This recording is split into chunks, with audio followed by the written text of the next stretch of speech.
रोजचं जे आहे सेल्फ लव्ह जसं म्हणतात की आपला सेल्फ कॉन्फिडन्स लूज होतो, आपल्याला आपली वर्थ माहिती नसते, तर मग हे सेल्फ लव्ह किंवा सेल्फ वर्थ वाढवण्यासाठी अजून काही असे सोपे उपाय आहेत का की जे सहज करता येतील? सहज कर, नक्कीच.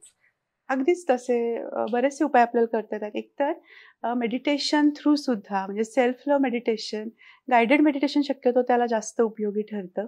कारण स्वतःला एक तर माहिती नसतं की कसं प्रेम करायचंय, सो आपण करूच शकणार नाही. सो या मेडिटेशन थ्रू आपण स्वतःला समजून घेण्याचा प्रयत्न करू शकतो की जेव्हा गायडेड मेडिटेशन असतं त्यात ज्या इन्स्ट्रक्शन्स येत असतात की स्वतःमधल्या काही चांगल्या गोष्टी काय तुम्हाला दिसत आहेत, लोक कुठल्या गोष्टी तुमच्या ॲप्रिसिएट करत आहेत, तुम्ही एखादी गोष्ट केल्यानंतर जगामध्ये कुठेही म्हणजे तो काही छान फायदा होतो आहे. सो अशा गोष्टी रिअलाइज पहिलं करून घेणं की माझ्यात काय चांगलं आहे. फक्त दिसणं हा एक फॅक्टर नसतो किंवा फक्त तुमचं करिअर खूप चांगलं आहे म्हणजे चांगलं असं नाहीये. सो अगदी छोट्यातला छोटा पॉईंट की तुमच्या एखादा पदार्थ, अगदी सगळा स्वयंपाक नाही पण एखादा पदार्थ खूप छान होतोय, ती तुमची आयडेंटिटी आहे, ते तुमचं क्रेडिट आहे. सो त्या गोष्टी आधी रिअलाइज करून घेणं की मला माझ्यामध्ये काय चांगलं आहे आणि त्या गोष्टींना थोडंसं पॅम्परिंग पण करणं. त्याबरोबर स्वतःच्या हॉबीजवरती लक्ष देणं.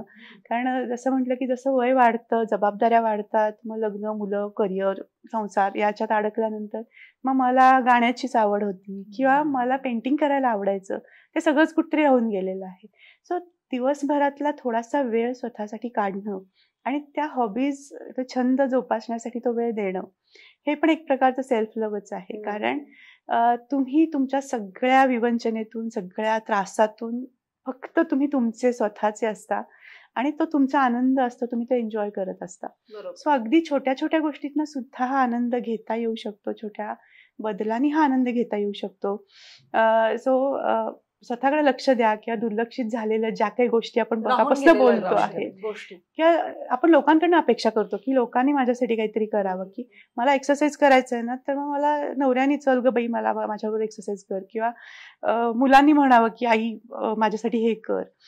लोकांवर डिपेंडंट न राहता स्वतः काही गोष्टी इनिशिएटिव्ह घेऊन करायला सुरुवात करणं, तो पण एक आनंद खूप वेगळा असतो आणि स्वतःच्या अपेक्षा पूर्ण करणारा असतो.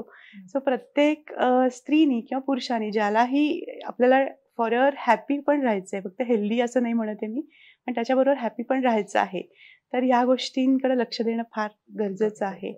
आणि जेव्हा मेडिटेशन करतो आपण, हे गायडेड मेडिटेशन, सेल्फ लव्ह करतो आहोत, थोडंसं व्हिज्युअलायझेशन मेडिटेशन पण आपल्याला इथं खूप महत्त्वाचं ठरतं. की जसं मॅडमने आता खूप छान सांगितलं की आपण एखाद्या फेजमध्ये असतो, जेव्हा आपल्याला त्रासदायक गोष्टी असतात, आपण डिप्रेशनमध्ये असतो, अँझायटीमध्ये असतो, ती एक फेज आहे.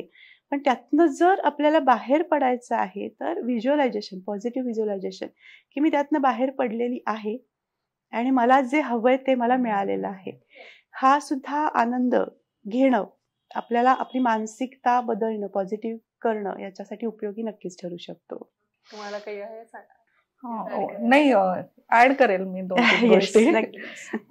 आपली सकाळ असते ना, ती खूप महत्वाची असते. म्हणजे सकाळी मी झोपेतून उठलं की अरे आता सगळा कामांचा पसारा, अशी सुरुवात करण्यापेक्षा आजचा दिवस माझा मस्त जाणार आहे, इथून जर आपण सुरुवात करू शकतो या अफर्मेशनने की मी छान आहे, मी आज मस्त सगळ्या गोष्टी करणार आहे, काही म्हणजे ह्या एका पॉझिटिव्हनी तुमचे सगळे हार्मोन्स, जे आपले आनंद देणारे हार्मोन्स जे शरीरात असतात, ते सिक्रेट होतात.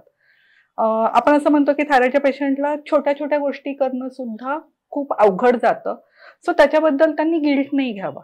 एक एक छोटी छोटी स्टेप जरी त्यांनी टाकायला सुरुवात केली की मला 30 मिनिटं चालायला नाही जमत आहे, पण मी 5 मिनिटं चालेल, 5 मिनिटांनी रोजचं कन्सिस्टंट त्यांनी चालायला जरी सुरुवात केली, ही कशासाठी मी करते तर मी माझ्यासाठी करते, हे महत्वाचं स्वतःला अगदी समजवणं सतत.